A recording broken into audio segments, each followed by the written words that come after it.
Monsieur Monton, êtes-vous prêt?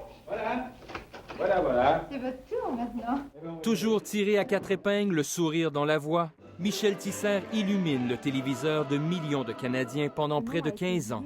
Édition du mercredi 7 novembre. Signé Michel Tisser. Mais l'aventure de la grande dame du petit écran débute une décennie plus tôt, alors qu'elle devient la première femme à présenter le radiojournal des services français. Et j'ai été la seule femme dans le domaine des nouvelles, en français et en anglais, les deux réseaux, pendant la guerre. Curieuse, empathique, ses patrons reconnaissent rapidement son talent. Ses racines irlando-canadiennes lui permettent de travailler en anglais comme en français. Télé Montréal. Lorsque la télévision fait son apparition en 1952, Michel Tisser fait le saut devant les caméras. Télé Montréal ouvre le bal, puis une fois de plus, Michel Tisser innove en devenant la première femme à animer sa propre émission, Rendez-vous avec Michel. Les comédiens étaient interviewés en anglais et je traduisais rapidement quelques mots.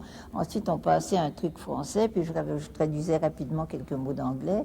C'est comme ça que ça se passait. Puis ça se passait très bien, personne ne rouspétait.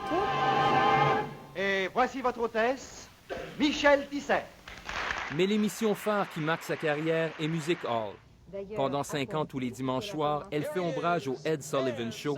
En boutade, l'animateur américain lui demandera de changer de plage horaire.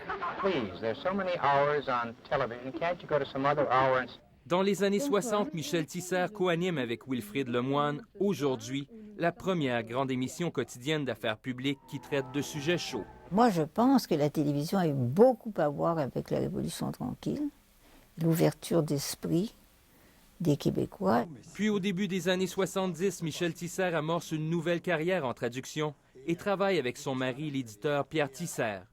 Elle reste une femme active et retourne même à l'université à plus de 80 ans pour compléter son baccalauréat. Je ne me bats pas pour obtenir quelque chose, je me bats parce que je trouve qu'en tant qu'être humain, le peu de temps qu'on est là, il faut essayer de faire de son mieux. La grande dame de Radio-Canada aura passé 25 ans dans les médias, mais toute sa vie à s'intéresser à ce qui l'entourait. Michel Tisser. Yvan Côté, Radio-Canada, Montréal.